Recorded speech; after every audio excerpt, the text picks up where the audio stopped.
요한일서 4장 17절부터 5장 3절까지 하나님 말씀 함께 보시면서 은혜를 나누십니다. 사랑 안에는 두려움이 없고 라고 하는 제목으로 함께 은혜를 나누십니다. 우리 제목 같이 해보십니다. 시작.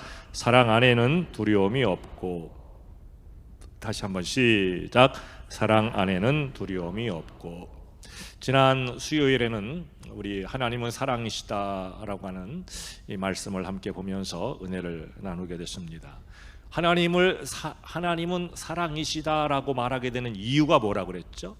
하나님이 곧 사랑이다라고 부르게 되는 이유가 뭐라고 그랬어요?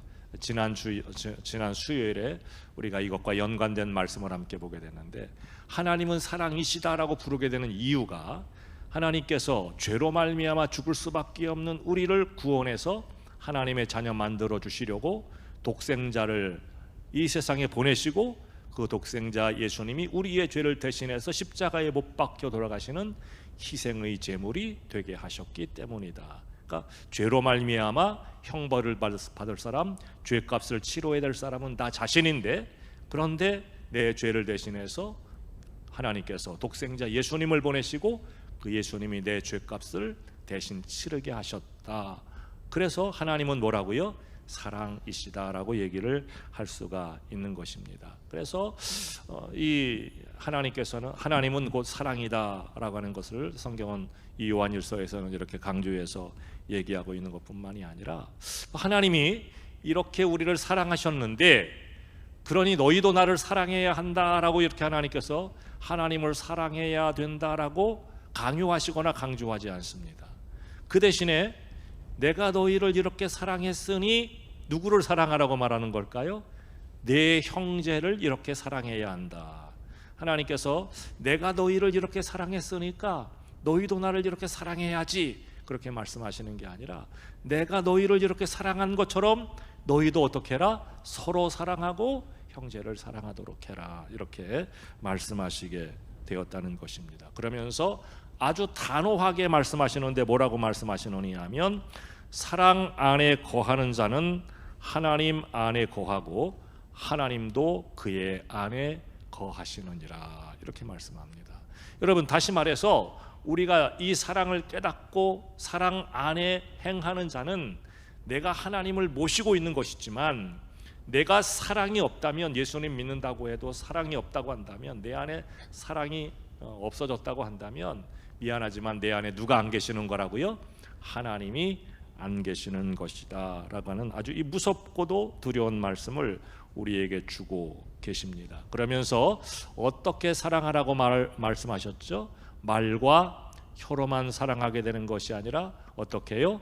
행함과 진실함으로 사랑하자. 그냥 말로만 사랑한다라고 얘기하지 말고, 그냥 생각 속으로만 사랑한다라고 그렇게 생각하지 말고 행함과 진실함으로 사랑하라, 이렇게 말씀하고 있습니다. 계속해서 이 요한일서의 말씀을 보게 되면 사랑에 대해서 강조해서 말씀하고 있습니다. 오늘 이제 4장 17절부터 5장 3절까지의 말씀을 같이 읽게 됐는데, 오늘 이 본문의 말씀에서는 지난주에 같이 읽었던 말씀이긴 한데 이 부분 우리가 은혜를 나누지 못해서 다시 읽게 됐습니다. 사랑 안에는 두려움이 없고 라고 하는 것입니다. 오늘 4장 17절과 18절에 바로 이 내용이 나오게 됩니다. 좀 긴 말씀이지만 우리 17절과 18절 말씀 한번 좀 같이 읽어보겠습니다. 천천히 그 의미를 생각하면서 다시 한번 읽어봅니다. 시작. 이로써 사랑이 우리에게 온전히 이루어진 것은 우리로 심판날에 담대함을 가지게 하려 함이니, 주께서 그러하심과 같이 우리도 이 세상에서 그러하니라. 사랑 안에 두려움이 없고 온전한 사랑이 두려움을 내쫓나니 두려움에는 형벌이 있음이라. 두려워하는 자는 사랑 안에서 온전히 이루지 못하였느니라. 아멘. 아주 중요한 말씀입니다. 여러분, 요한일서 4장 17절과 18절 말씀은 하나님을 믿는 우리들에게 아주 중요한 그런 내용의 말씀입니다. 하나님의 사랑이 우리에게 이렇게 이루어졌다. 여러분, 이건 앞에서 말씀드린 거예요. 어떻게 이루어졌느냐 하면 우리는 죄로 말미암아 죽을 수밖에 없었던 사람인데 우리를 구원하기 위해서 하나님이 독생자를 보내시고 그 독생자 예수님이 희생의 제물이 되게 하셨다. 십자가에 못 박혀 죽게 하셨다라고 하는 거예요. 그 사랑이 우리에게 이루어졌다. 그 사랑이 우리에게 이렇게 주어졌다라고 하는 거예요. 이런 사랑을 우리에게 베풀어 주신 이유가 뭐냐는 거예요. 하나님이 우리에게 이런 사랑을 베풀어 주신 이유가 뭐냐 하면은 17절 말씀 좀 다시 한번 띄워주세요. 예, 이로써 사랑이 우리에게 온전히 이루어진 것은 예수님을 통해서 하나님의 사랑이 우리에게 이렇게 온전히 이루어졌는데 그 이유가 뭐냐? 두 번째 줄에 보니까 우리로 언제? 심판날에 담대함을 가지게 하려 함이니. 우리로 심판날에 담대함을 가지게 하려 함이니. 무슨 뜻인가 하면은요, 여러분 혹시 오늘 이 수요 예배 오신 분들 가운데 나 죽어서 지옥 가면 어떡하지? 나 죽어서 지옥 가면 어떡하지? 라고 하면서 걱정하는 분 혹시 계시나요? 예, 다행히 그런 분 안 계신 것 같은데. 아니 분명하게 좀 밝혀야 돼 이거. 나 혹시 나 예수님을 믿는데 나 혹시 죽어서 지옥 가면 어떻게 하지? 라고 걱정하는 분이 있어요 없어요? 뭐 몇 분은 있는 것 같기도 한데 표정이 이것도 아니고 저것도 아니고. 예, 나 죽어서 지옥 가면 어떡하지? 내가 예수님 믿으면 천국 간다고는 분명히 말씀을 목사님을 통해서 그런 말씀 수없이 들었고, 또 내가 그렇게 믿고 고백했기 때문에 세례도 받고, 또 내가 지금까지 그렇게 믿고 있는데 막상 내가 지금 죽었는데, 당장 죽었는데 지옥 가면 어떡하지? 여러분 100% 준비하고 있다가 죽는 사람 있어요 없어요? 없을 것 같아요. 예. 좀 준비하고 죽는 사람도 있겠지만 내가 내일 아침에 죽을 것 같아. 내가 내일 아침에 죽을 것 같으니까 그냥 오늘 밤부터 그냥 지금까지 지었던 모든 죄를 다 회개하고, 내일 아침에 하나님이 나를 부르실 것 같으니까 지금까지 지었던 죄 다 회개하고, 내일 아침에 하나님이 나를 부르실 때는 그냥 회개 다 하고 깨끗한 마음으로 깨끗한 모습으로 죽게 되는 거예요. 여러분 이런 경우가 있을까요 없을까요? 없죠. 우리가 죽는 날을 어떻게 알겠어요? 여러분 그럼 죽을 때 불안해요 안 불안해요? 아니 회개도 다 못했는데 불안해요 안 불안해요? 나 회개도 다 못했는데 나 지금 죽으면은 혹시 이거 지옥 가는 거 아니야? 아니죠. 예, 이거 아니라고 해야 돼요 여러분. 이거 답을 제가 가르쳐 주는 거예요. 내가 지금 하나님 앞에 지금 내가 예상하지 못했다가 내가 이렇게 부르심 받았는데 하나님이 내 생명을 이렇게 걷어가셨는데, 내 회개 못한 거 있는데 어떡하지? 나 이거 하나님 앞에 잘못한 거, 회개하지 못한 부분 거 아직도 많이 남았는데, 이 두려움이 없어야 된다는 거예요. 여러분 오늘 이 17절의 말씀이 이거예요. 이로써 사랑이 우리에게 온전히 이루어진 것은 우리로 심판날에 뭘 갖게 하려고요? 담대함을. 그러니까 나 지옥 가는 거 아니야? 나 이러다가 천국에 못 가고 그냥 너 안 돼 그러면서 그냥 지옥에 떨어져 버리는 거 아니야? 이런 두려움, 이런 마음 없어야 된다는 거예요. 왜? 하나님의 사랑이 우리 가운데 어떻게 됐기 때문에? 이루어졌기 때문에. 어떻게 이루어졌다고요? 내 죄를 대신해서 예수님이 어떻게 하셨다고요? 십자가에서 못 박혀 돌아가심으로 내 죄값을 대신 치르셨기 때문에. 여러분 그래서 내 자신이 그걸 믿는 것이죠. 나는 그래 죄인이지만, 나는 하나님 앞에서 부족하고 연약한 존재이지만 내 이 모든 허물과 죄 연약함을 예수님이 대신 감당하시고 십자가에 못 박혀 돌아가셨다. 그 심판날에 이런 담대함이 있어야 된다는 거예요. 나는 연약한 거예요. 나는 부족한 거예요. 근데 이거 다 예수님이 감당하셨고 대속하셨다는 거죠. 우리가 앞에서 보게 되었던 말씀의 이 내용을 아주 자세하게 얘기를 하고 있는 거예요. 요한일서 2장 1절과 2절 우리 한번 읽어보겠습니다. 같이 읽어봅니다. 시작. 나의 자녀들아, 내가 이것을 너희에게 쓰면 너희로 죄를 범하지 않게 하려 함이라. 만일 누가 죄를 범하여도 아버지 앞에서 우리에게 대언자가 있으니 곧 의로우신 예수 그리스도시라. 그는 우리 죄를 위한 화목제물이니 우리만 위할 뿐 아니요 온 세상의 죄를 위하심이라.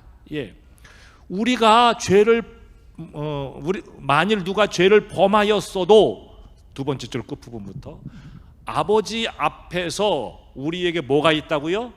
대언자. 이거 대언자라고 하는 말을 다른 말로 바꾸면 뭐라고 그랬죠? 변호사. 하나님 앞에서 대언자, 우리를 위한 변호사가 있는데 그분이 곧 누구시라고요? 예수님이다. 이거 은혜를 나눈 지 꽤 여러 주 됐으니까 다시 한번 정리하겠습니다. 하나님은 재판장이셔요. 우리가 다 죽으면 하나님의 그 심판대 앞에 가서 서는 거예요. 하나님은 심판장, 재판장이셔요. 마귀는 자꾸 뭘 한다 그랬죠? 우리가 하나님의 심판대 앞에 서면 마귀는 뭘 한다 그랬어요? 우리의 죄를 자꾸 고발하는 거죠. 이 사람에게는 이런 죄도 있고, 이 사람에게는 이런 잘못도 있고, 과거에 이 사람이 이런 허물도 있었고, 우리의 죄를 다 들춰내는 거예요. 마귀는 검사처럼 그냥 다 죄를 낱낱이 하나님 앞에 고발하고 그거 다 드러내는 거예요. 여러분, 그러면 그때 예수님은 우리의 뭐가 되신다고요? 대언자, 변호사가 되신다는 것이죠. 대언자가 되셔서 한마디로 끝내버리시는 거죠. 뭘 끝내는 거예요? 이 사람이 죄를 지은 것 맞습니다. 그런데 이 사람의 죄값은 이미 다 어떻게 됐습니다? 치렀습니다. 누가? 예수님이. 이 사람은 죄인이지만 이 사람의 죄값은 내가 다 치렀습니다. 그리고 이 사람이 그 사실을 믿고 예수님을 구주로 고백했습니다 라고 하나님 앞에서 예수님이 대언해 주신다는 거예요. 우리를 변호해 주신다는 거예요. 우리가 죄가 없어서가 아니라 죄값을 누가 치렀다는 거예요? 예수님이 이미 치르셨기 때문에 하나님 앞에서 예수님이 우리를 이렇게 대언하시고 변호해 주신다라고 하는 거예요. 그래서 다시 넘어가지만 4장으로 넘어가 보게 되면, 그래서 하나님의 사랑이 우리에게 이렇게 온전히 이루어졌기 때문에 우리가 심판날에 두려워하지 않고 뭘 갖게 되는 거라고요? 담대함을 얻게 한다라고 하는 것이죠. 담대함을 얻게 된다라고 하는 것을 오늘 성경을 통해서 우리들 모두에게 말씀하고 가르쳐 주게 됩니다. 여러분, 그러니까 지옥 갈까 봐 여러분 두려워해야 돼요? 아니면 담대해야 돼요? 담대해야 되는 거죠. 그 여러분 또 이런 잘못을, 이런 함정에 빠질 수가 있어요. 여러분들이 예수님을 구주로 믿고 고백했고, 그럼 내가 죄 용서함을 받고 내가 이제 예수님의 그 은혜로 천국에 들어갈 자격을 얻게 됐단 말이에요. 그럼 지금부터 마음 놓고 죄 지어도 돼요, 안 돼요? 왜? 예수님이 어떻게 주시는데? 예수님이 변호해 주시는데 죄 져도 돼요, 안 돼요? 예수님이 변호해 주시는데 왜 안 돼요? 그래도 안 돼요. 안 되는 게 맞아요. 예, 죄 용서함을 받은 사람이라고 한다면, 그리고 진정으로 하나님 앞에 회개한 사람이라고 한다면 다시는 내가 죄 짓지 않기 위해서 노력하게 되는 것이 회개한 사람, 예수님의 구원의 은혜를 경험한 사람의 모습이기 때문이에요. 내가 하나님 앞에 회개했는데 예수님의 은혜로 내 죄 사함을 받았다는 확신이 있는데, 나는 죄 용서 받았으니까 괜찮아, 또 죄 져도 상관없어, 이건 회개한 사람의 모습이 아니라는 거예요. 용서함을 받은 사람의 모습이 아니라는 거예요. 내가 죽을 수밖에 없는 죄인인데 하나님의 아들이신 예수님이 내 죄를 대신해서 십자가에 못 박혀 돌아가시는 이 큰 은혜로 내가 죄 용서받고 하나님의 자녀 됐는데, 다시는 내가 죄 짓지 말아야지, 다시는 내가 하나님의 뜻과 상관없는 일을 하지 말아야지. 우리 비록 그렇게 온전히 살지는 못한다고 하더라도 이런 믿음의 각오와 이런 믿음의 노력들이 필요하다라고 하는 거예요. 그런 가운데서 나 자신도 모르게, 아니면 내가 연약해서 어떤 실수도 하고 죄도 지을 수 있지만 그거 하나님께서 용서해 주신다는 거예요. 근데 진정으로 하나님 앞에 회개했다고 하면서도 여전히 똑같은 죄를 반복해서 짓거나 죄의식이 없이 잘못된 일들을 반복하게 된다면 그건 하나님의 은혜를 진정으로 경험한 사람이 아니라는 것이죠. 진정으로 하나님 앞에 회개한 사람이 아니다라고 하는 것이죠. 제가 한 달에 한 번씩 우리 가까운 목사님들하고 독서 모임을 하게 되는데요. 지난주엔가 한번 또 모여서 이렇게 한 달 동안 읽은 책을 가지고 얘기를 했어요. 근데 이제 그 얘기를 하면서 이런 여러 가지 책을 가지고 얘기하면서 이런 얘기를 했어요. 그 하나님을 믿는다고 하면서도, 예수님을 믿는다고 하면서도 정말 이 사람이 기독교인인가 아닌가 이렇게 의심할 정도로 이 사람이 하나님을 믿는 사람다운 모습이 없어. 이 사람이 하나님을 믿는다고 하는데, 신앙생활 한다고 하는데 전혀 믿음 있는 사람 같지 않아. 그냥 죄짓고 세상 사람들하고 똑같이 살아가요. 그래서 그런 얘기들을 나누면서 이런 얘기를 했어요. 진정한 회개가 하나님 앞에 없었기 때문이다.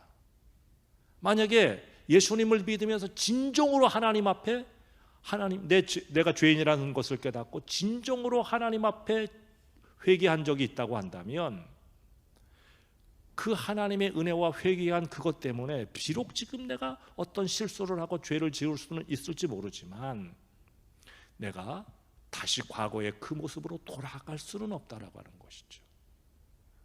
그리스도인다운 모습을, 예수님을 믿는다고 하면서도 그리스도인다운 모습이 우리에게 없거나 세상 사람들과 구별되지 못한 그냥 똑같은 삶을 산다고 한다면 예수님을 믿는다고는 하지만 진정한 회개의 경험이 없는 거예요. 진정한 예수님이 내 죄를 대신해서 십자가에 못 박게 돌아가셨다라고 하는 진정한 은혜의 체험이 없는 거예요. 진정한 은혜의 체험. 그런 은혜의 체험이, 회개의 경험이 단 한 번만이라도 있다고 한다면 그 은혜를 잊어버릴 수가 없는 것이죠. 그래서 다시 똑같은 죄를 짓지 않는 거예요. 비록 내가 죄에 걸려 넘어질 때도 있고 또 내가 죄에 걸려서 쓰러질 때도 있지만, 뭔가 실수할 때도 있지만, 그러나 내 잘못, 내 허물, 내 연약함을 깨닫고 또 하나님 앞에 다시 더 가까이 가기 위해서 노력하게 되는 것이죠. 오늘 성경은 이것을 우리에게 말씀하고 있는 것입니다. 여러분, 오늘 저와 여러분들이 하나님의 말씀을 함께 보시면서, 여러분, 저와 여러분들 하나님 앞에, 하나님의 심판대 앞에서 우리를 변호해 주실 분이 있는데 그분이 누구시라고요? 예수님이다라고 하는 거예요. 여러분, 우리가 이거 믿고 막 죄를 지어서는 안 되겠지만, 우리가 하나님 앞에 부르심을 받을 때 예수 그리스도를 여러분들이 구주로 믿고 고백한 사람들이고 회개의 경험이 있고 은혜의 체험이 있는 사람들인데, 여러분 하나님 나라에 들어갈 여러분 모두가 그런 은혜의 체험이 있고 회개의 경험이 있기 때문에 하나님 나라에 들어갈 자격을 얻게 된 줄로 믿습니다. 예수님이 우리를 변호해 주시고, 이 사람은 내가 대신해서 죄값을 치렀기 때문에 이 사람은 하나님 나라에 들어갈 자격이 있습니다. 우리를 변호해 주시게 될 줄로 믿습니다. 그래서 오늘 이 성경의 말씀을 보게 되면 온전한 사랑은 두려움을 내어 쫓는다, 이렇게 말씀하고 가르쳐 주게 됩니다. 하나님의 심판대 앞에서 담대함을 얻기 때문에 두려움을 내어 쫓는다라고 말씀합니다. 여러분, 이 18절의 말씀을 보니까, 우리 18절 말씀 한번 다시 띄워주세요. 같이 한번 읽어봅니다. 시작. 사랑 안에 두려움이 없고 온전한 사랑이 두려움을 내쫓나니 두려움에는 형벌이 있음이라. 두려워하는 자는 사랑 안에서 온전히 이루지 못하였느니라. 사랑 안에는 뭐가 없다고요? 두려움이 없고 온전한 사랑이 두려움을 내쫓는다. 하나님의 심판대 앞에서도 두려움이 없다는 거예요. 예수님이 나의 변호사가 되시기 때문에, 대언자가 되시기 때문에. 심판의 때에도 두려움이 없게 되지만 꼭 심판의 때에만 두려움이 없게 되는 것이 아니라 이 세상을 살아가면서도 하나님의 사랑이 나에게 함께 하시고 하나님의 은혜와 능력이 나와 함께 하심을 믿는 사람이라고 한다면 이 세상을 살아가면서도 두려움이 없게 된다라고 하는 것입니다. 왜 그럴까요? 우리 5장 4절 말씀 한번 읽어보겠습니다. 같이 읽습니다. 시작. 무릇 하나님께로부터 난 자마다 세상을 이기느니라. 세상을 이기는 승리는 이것이니 우리의 믿음이니라. 예수님이 세상을 이기셨고 세상을 이기신 그 예수님이 지금 나와 함께 하시기 때문에 여러분, 이런 믿음이 있는 사람이라고 한다면 우리도 세상에서 두려워하지 않고 하나님의 자녀다운 담대한 삶을 살게 된다라고 하는 것이죠. 여러분, 그러니까 우리가 이 세상을 살면서 어떤 어려운 일을 만났을 때도 지나치게 낙심하지 마시기 바랍니다. 두려워하지 마시기 바랍니다. 너무 걱정하지 마시기 바랍니다. 우리 어려운 일을 만나게 될 때 일시적으로는 걱정도 하고 염려도 하고 두려워할 수도 있지만 여러분, 거기에 사로잡히면 안 되는 거예요. 왜? 예수님이 세상을 이기셨고 세상을 이기신 예수님이 지금 나와 함께 하시기 때문에 여러분, 저와 여러분들이 두려워해서는 안 된다, 담대해야 한다라고 하는 것을 오늘 이 본문의 말씀을 통해서 우리들 모두에게 말씀하고 가르쳐 주게 됩니다. 근데 이 말씀에 아주 중요한 내용이 또 하나 있습니다. 우리 18절 다시 한번 좀 띄워주세요. 네, 18절 다시 한번 또 읽어봅니다. 시작. 사랑 안에는 두려움이 없고 온전한 사랑이 두려움을 내쫓나니 두려움에는 형벌이 있음이라. 두려워하는 자는 사랑 안에서 온전히 이루지 못하였느니라. 예, 하나님이 나를 사랑하신다라고 하는 사실을 확신하게 되면 어떤 경우에든지 담대하게 된다는 거예요. 두려움이 없다는 거예요. 그런데 그 뒤에 이어지는 말씀을 보니까 이런 내용이 있죠. 두려워하는 자는 뭐가 있다? 두려움에는 뭐가 있다고요? 형벌이 있다. 두려움에는. 두려움에 형벌이 있다는 말이 무슨 뜻일까요? 내가 하나님을 믿는다고 하지만 하나님의 심판대 앞에 설 때가 너무나 두려운 거예요. 내가 하나님을 믿는다고 하지만 세상에서 어려운 일을 만나고 힘든 일을 겪게 될 때 너무나 두렵고 무서운 거예요. 근데 두려움에는 뭐가 있다고요? 형벌이 있다. 형벌은 누구에게 주어지는 거죠? 죄를 지은 사람에게 주어지는 게 형벌이죠. 그러면 여러분, 두려워하는 게 죄를 지은 거예요, 안 지은 거예요? 죄 지은 거예요? 죄 아닌 것 같기도 한데 왜 두려움에는 형벌이 있다고 하죠? 이거예요, 여러분. 두려워하는 자는 그 마음에 뭐가 없는 걸까요? 믿음이 없는 것이고 예수님의 사랑을 의심하게 되는 것이죠. 예수 그리스도가 나를 대신해서, 내 죄를 대신해서 십자가에 못 박혀 돌아가셨다는 사실을 확신하게 된다면 하나님의 심판대 앞에 서게 될 때도 두려워하지 않고 담대하게 되는 거죠. 또 세상을 이기신 예수님이 나와 함께 하신다라고 하는 분명한 믿음이 있으면 두려워하지 않고 세상의 어떤 일들이나 어떤 상황에서도 담대할 수가 있게 된다는 거죠. 근데 내가 예수님을 믿는다고는 하는데 두려움에 벌벌 떠는 거예요. 예수님을 믿는다고는 하는데 그냥 염려와 걱정에 짓눌려서 살게 되는 거예요. 이건 뭘 말하느냐면 그 마음에 예수님이 있다 없다? 없다는 거예요. 바꿔 말하면 이렇게 얘기할 수가 있죠. 그 마음에 믿음이 있다 없다? 없다는 거예요. 그래서 중요한 거예요, 여러분. 우리가 육신을 가지고 있기 때문에 일시적으로는 걱정할 수도 있죠. 일시적으로는 세상에 힘들고 어려운 일을 만나게 될 때 좀 두려워할 수도 있죠. 근데 그것에 짓눌려서 그것에 노예가 돼서는 안 된다는 거예요. 그것 사로잡혔으면 안 된다는 거예요. 왜? 그 마음에 그렇다면 누가 없는 것이기 때문에 예수님이 안 계시고 그냥 두려움만 자리 잡고 있는 것이죠. 두려움만.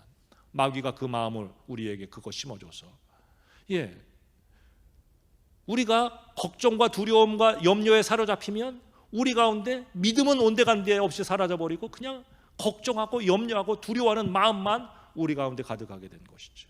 그래서 두려움에는 형벌이 있습니다라고 하는 이 말이 곧 믿음이 없기 때문에, 하나님의 사랑에 대한 확신이 없기 때문에, 그 마음에 예수님이 있는 것이 아니라 세상적인 것으로 가득하기 때문에 그 사람에게는 형벌이 있다라고 하는 것을 오늘 우리들 모두에게 말씀하고 가르쳐 주게 됩니다. 여러분, 오늘 저와 여러분들이 하나님의 말씀을 함께 보시면서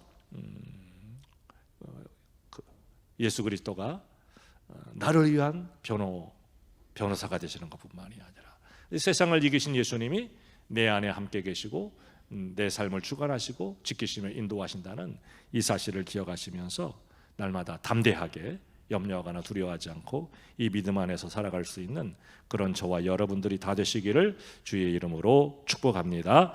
자, 이어지는 말씀을 보니까 4장 20절에서 또 이렇게 말씀합니다. 우리 20절 말씀 한번 읽어봅니다. 시작. 누구든지 하나님을 사랑하노라 하고 그 형제를 미워하면 이는 거짓말하는 자니 보는 바 그 형제를 사랑하지 아니하는 자는 보지 못하는 바 하나님을 사랑할 수 없느니라. 하나님을 사랑한다라고 하면서 형제는 미워해요. 형제를 사랑하지 아니하는 하나님을 사랑한다고 하고 형제를 미워하면 거짓말하는 것이다. 하나님을 사랑한다는 말이 거짓말이다. 보이는 형제를 사랑하지 아니하는 자는 보지 못하는 하나님을 결코 사랑할 수가 없다라고 하는 것이죠. 여러분, 이거 쉽게 이렇게 바꿔서 얘기해 볼까요?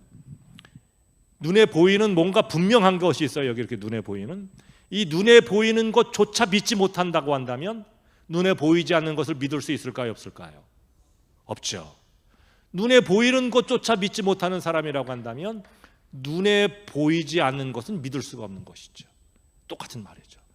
눈에 보이는 형제를 사랑하지 못하면서 눈에 보이지 않는 하나님을 어떻게 사랑할 수가 있느냐라고 하는 거예요. 이거 거짓말이다라고 하는 것을 오늘 우리들에게 말씀하고 가르쳐 주는 거죠. 여기서 말하는 형제는 누구를 말하는 걸까요? 눈에 보이는 형제라고 할 때 여기서 말하는 형제는 누구를 가리키는 걸까요?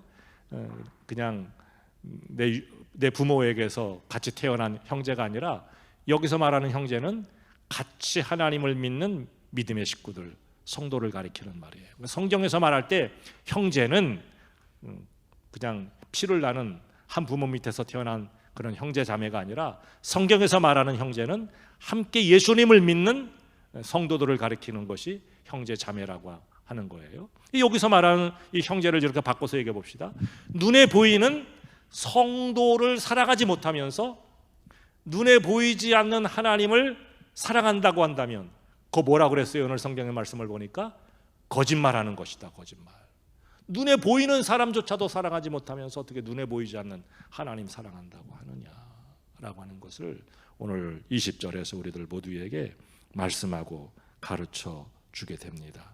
여러분, 오늘 저와 여러분들이 이 하나님의 말씀을 함께 보시면서 이 사랑에 대해서 정말 중요한 것들을 우리에게 말씀하고 가르쳐 주게 되는데, 그런데 이 사랑의 마음이 저절로 생기지가 않더라고요. 사랑의 마음이 아무리 노력해도 잘 안 생기더라고요. 그래요, 안 그래요? 나 저 사람 사랑하지 않아, 작심하고 그렇게 생각하는 사람 있습니까? 나 저 사람은 사랑할 수가 없어, 사랑할래야. 우리 그렇지 않잖아요. 다 사랑하려고 노력하지만 잘 안 되기도 하고 그게 참 힘들기도 하잖아요. 그래서 성경의 말씀을 보게 되면 가장 큰 은사가 바로 사랑이라고 얘기를 하는 거죠. 그래서 우리가 이걸 하나님 앞에 구해야 된다는 겁니다. 하나님, 나 아무개를 아무리 사랑하려고 해도 사랑하기는커녕 이해도 안 되고 또 내 마음에 용서도 안 되는데, 하나님, 내가 그 사람 이해할 수 있는 마음도 주시고 긍휼히 여길 수 있는 마음도 주시고 더 나아가서 사랑할 수 있는 마음도 내게 주세요 라고 기도하는 것이 중요한 줄로 믿습니다. 오늘 저와 여러분들이 이런 믿음의 사람들이 다 되시기를 주의 이름으로 축복합니다. 마지막으로 이어지는 말씀을 보게 되면 5장 3절에서 이런 말씀을 우리에게 주고 계십니다. 우리 5장 3절도 읽어봅니다. 시작. 하나님을 사랑하는 것은 이것이니 그의 계명들을 지키는 것이라. 그의 계명들은 무거운 것이 아니로다. 이제 이렇게 형제를 사랑하고 이웃을 사랑하는데 하나님도 사랑하라는 거예요. 하나님을 사랑하는데 하나님 사랑하게 되는 그 증거가 뭐냐는 것이죠. 5장 3절 보니까 하나님을 사랑하는 것은 이것이니 우리가 그의 뭐를 지키는 것이다? 계명을 지키는 것이다. 하나님의 계명을 지키는 게 하나님을 사랑하는 사람의 모습이다. 근데 그의 계명은 어떻다고요? 무거운 것이 아니다. 어려운 것이 아니다. 여러분 한번 여쭤볼게요. 하나님의 그 말씀이나 계명을 따라 사는 게 쉬워요, 어려워요? 네, 좀 어렵죠, 사실은. 근데 왜 여기선 그의 계명들은 무거운 것이 아니다, 그의 계명들은 어려운 것이 아니다, 왜 이렇게 말하는 걸까요? 우리 다 하나님께서 주신 계명대로 살기가 참 힘들다고 생각하는데, 어렵다고 생각하는데 왜 여기서는 그의 계명, 하나님께서 주신 계명은 무거운 것이 아니다라고 왜 얘기를 할까요? 사랑과 관계가 있는 것이죠. 하나님이 우리를 어떻게 사랑하셨는지를 분명히 깨닫고 경험하게 되었다고 한다면 하나님께서 주시는 그 계명 말씀을 따라 살게 되는 것이 그렇게 부담스러운 것도 아니고 힘든 것도 아니고 어려운 것도 아니다라고 하는 것을 오늘 우리들 모두에게 가르쳐 주게 됩니다.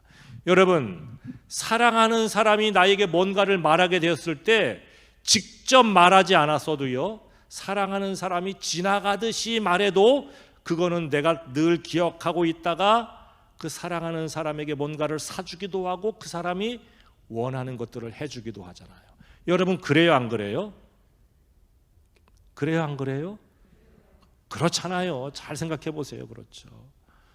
여러분, 여기 정말 이 사랑하고 있는 남녀가 있는데, 사랑하는 사람이 그냥 이렇게 길을 가다가 야, 저 가방 예쁘다 그러고 갔어요. 지나치듯이 야, 저 가방 예쁘다 그러고 갔어요. 사랑하는 사람들끼리 데이트하면서 가다가. 그럼 정말 사랑하면은 그거 이렇게 기억해둘까 안 해둘까요? 기억해둬요? 안 해둬요? 예? 기억하고 어떻게 하는 거예요? 다음에 사줘요, 안 사줘요? 사주죠. 여러분 못 받아보셨어요? 사주는 거죠. 사달라고 한 게 아니에요. 저 가방 좋으니까 저거 사줘라고 하는 게 아니에요. 그냥 정말 예쁘니까 저 가방 참 예쁜데 지나치듯이 얘기하고 간 거예요. 근데 정말 사랑하는 사람, 사랑하는 사이라고 한다면 그거 그냥 지나치지 않는 거죠. 그거 기억하고 있다가 그거하고 똑같은 거 기념일에 사주든지 아니면 깜짝 선물로 해주든지 그러는 것이죠. 사랑하는 사람들 사이에서 그렇다는 것이죠. 여러분, 사랑하지 않는 사람이 저거 예쁜데라고 말하는 게 아니라 나 저거 사줘라고 얘기할 때 사줄까요, 안 사줄까요? 안 사주는 거죠. 사랑하지도 않는데 왜 사줘요? 사랑하지도 않는, 왜요? 사랑하지 않는데 왜 사줘? 여러분 혹시 부부간에 그런 관계 있습니까? 남편한테 사달라고 해도 또 안 사주고 막 그러는 거 아니에요? 근데 사달라고 해도 안 사줘. 사달라고 해도. 근데 정말 사랑하면 사달라고 하지 않고 지나치듯이 얘기했는데도 사주는 것이죠. 사주는 거예요. 예. 오늘 성경은 우리에게 이것을 얘기하고 있는 거예요. 저희 큰아이가 조금 있으면 결혼을 해요. 이 남의 식구 같더라고요. 자기 신랑 어떻게 할까 봐 우리는 말도 못 꺼내게 해요. 무슨 말도 못하게 해요. 미리 가로막는 거예요. 미리. 섭섭하더라고요. 여러분 경험해 보셨나요? 예, 경험해 보셨죠? 무슨 말을 못하게 해. 무슨 말을 못하게 해. 근데 틀린 말 하는 것도 아니고 다 좋은 의도에서 무슨 말을 하려고 하는데 그 말도 못하게 해. 그 말조차도 막 못하게. 그냥 무슨 말이 나올까 봐 미리 그냥 가로막고 막 그래요. 자기들끼리는 좋아 죽죠. 자기들끼리. 예. 사랑하는 관계가 그렇죠. 사랑하는 관계가. 예. 이 사람이 어떤 말 한마디 하게 되면 그 말이 그냥 천금보다도 귀하게 여겨지는 거고요. 그대로 안 하면 큰일 나는 거고요. 막 그렇잖아요. 지나치듯이 얘기해도 그냥 어떻게 해서든지 그거 다 들어주려고 하는 거잖아요. 사랑하는 사람끼리 그런 거잖아요. 오늘 성경에서 우리에게 이걸 말하고 있어요. 하나님을 사랑하는 사람은 그의 계명을 지켜야 한다. 하나님을 사랑하는 사람이라고 한다면 하나님의 계명을 지키는 자가 되어야 한다. 그의 계명은 결코 무거운 것이 아니다. 왜? 우리가 하나님을 사랑한다고 한다면 당연히 그렇게 되는 거 아니야? 그 말씀대로 해야지. 누가 강요하지 않아도 그렇게 할 수밖에 없다는 것이죠. 하나님을 사랑한다고 한다면. 여러분, 그래서 오늘 이 본문에서는 우리가 늘 쉽게 말하게 되는 것이지만, 쉽게 말하게 되는 이 사랑이지만, 그런데 이 사랑이 성도와 또 우리 이웃에게 있어서 어떻게 드러나야 되는지, 하나님에게 또 이 사랑이 어떻게 드러나야 되는지 하는 것을 우리들 모두에게 말씀하고 가르쳐 주게 됩니다. 여러분, 오늘 저와 여러분들이 하나님의 말씀을 함께 보면서 하나님이 나를 사랑하신다는 것을 확신한다면 심판에 대한 두려움도 없고, 이 세상에서 어떤 어려운 일을 만나게 됐을 때도 결코 두려워하지 않고, 하나님이 나와 함께 하신다는 이 믿음으로 담대하게 대처하고 담대한 믿음으로 승리할 수 있는 그런 저와 여러분들이 되시기를 주의 이름으로 축복합니다. 정말 눈에 보이지 않는 하나님을 사랑한다고 하면서 보이지 않는 하나님을 사랑한다고 하면서 눈에 보이는 형제를 사랑하지 못한다고 한다면 그거 거짓말하는 것이다 라고 하는 것 기억하게 되셔서 저와 여러분들이 눈에 보이는 성도와 이웃을 사랑하는 온전한 믿음의 사람 되시고, 또 주님께서 우리에게 주시는 말씀 계명에 순종할 수 있는 온전한 은혜의 사람, 하나님 사랑하는 믿음의 사람 되시기를 주의 이름으로 축복합니다. 기도하십니다. 하나님 감사합니다. 오늘 이 저녁에 우리를 주의 전에 인도하여 주시고 하나님 말씀을 통하여 은혜 나누게 하여 주시니 감사합니다. 주신 말씀 기억하며 우리들 모두가 신실하게 하나님 사랑하고 성도와 이웃을 사랑할 수 있는 믿음의 사람 되게 하여 주옵소서. 하나님의 사랑이 우리에게 어떻게 나타나게 되었는지를 잊지 않고 기억하게 되며 주의 뜻과 주의 말씀을 따라 순종하는 삶을 살아가는 우리들 모두가 될 수 있도록 주님 함께하여 주시고 축복하여 주옵소서. 하나님 앞에 이 시간에 귀한 감사의 예물을 드리는 손길이 있는데 하나님 기억하시고 축복하여 주옵소서. 범사에 감사하며 하나님 앞에 귀한 예물 드리는 손길, 매일매일 감사의 조건이 차고 넘치게 하여 주시고 하나님의 은혜가 차고 넘치게 하여 주옵소서. 하나님, 지난 3월도 하나님의 도우심과 인도하심 가운데 지내게 되었던 것 감사하며 이 4월 한 달도 하나님께서 도와주시고 하나님께서 모든 것 선하게 인도하여 주시되 특별히 사랑하는 귀한 아들들의 앞길을 하나님이 예비하고 인도하여 주시기를 소망하며 귀한 예물 드리오니 하나님, 지난달 베풀어 주셨던 은혜와 축복보다 더 크신 은혜와 축복으로 또 사람이 생각하였던 것 이상으로 모든 것 예비하고 선하게 인도하여 주시는 은혜와 축복으로 함께하여 주옵소서. 부활 감사 헌금을 먼저 드리는 손길이 있는데 하나님 받으시고 축복하여 주셔서 아버지 하나님, 사랑하는 성도의 그 심령과 가정 가운데 죽음의 권세를 이기시고 부활하신 예수 그리스도의 그 은혜와 능력이 늘 함께하여 주심으로 말미암아 매일매일 하나님의 그 은혜와 능력을 경험하는 성도의 삶이 될 수 있도록 축복하여 주옵소서. 함께하여 주시고 축복하여 주실 줄로 믿사오며 예수님 이름으로 기도하옵나이다. 아멘.